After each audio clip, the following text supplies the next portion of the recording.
ওমানে মিছিল করে গ্রেপ্তার হওয়া ৬ ব্যক্তির মধ্যে আরও ৩ জনের জামিন মঞ্জুর হয়েছে। বুধবার শুনানি শেষে তাদের জামিন মঞ্জুর করেন সালালার একটি আদালত।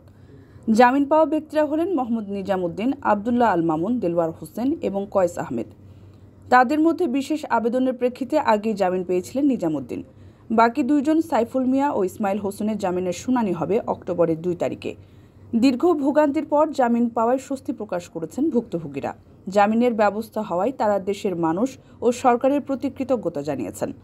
ওদের ৩ জনেরও কালকা জিজ্ঞাসাবাদের পরে কাজী সাহেব জামিন দিয়েছে। আর আমি তো আগে জামিন পাইছি, এইগুলি আমরা ৪ জন মোট জামিনে মুক্ত আছি। কালকে কোর্ট থেকে আসার পরে আমরা মোটামুটি স্বাভাবিকভাবে একটু স্বস্তির নিঃশ্বাস। আলহামদুলিল্লাহ, সবাই দোয়ায়, দেশবাসীর সহযোগিতায়, বাংলাদেশ সরকারের সহযোগিতায় আমরা এতটুকু পর্যন্ত এই পর্যায়ে আমরা আছি জামিনে। এদিকে সালালায় বিক্ষোভ করে আটক হওয়া ব্যক্তি ৬ জনই বলে জানা গেছে।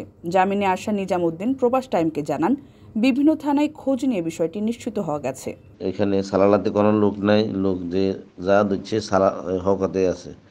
এরপরে আমরা অন্য জেলে আসিনি, সেটাও জিজ্ঞাসাবাদে আপনার সাদা আরেকটা থানা আছে, সেখানে ফোন করে দেখছে ওখানেও কোনো লোক নাই। তো আমরা একটু নিশ্চিত হয়েছি সালালাতে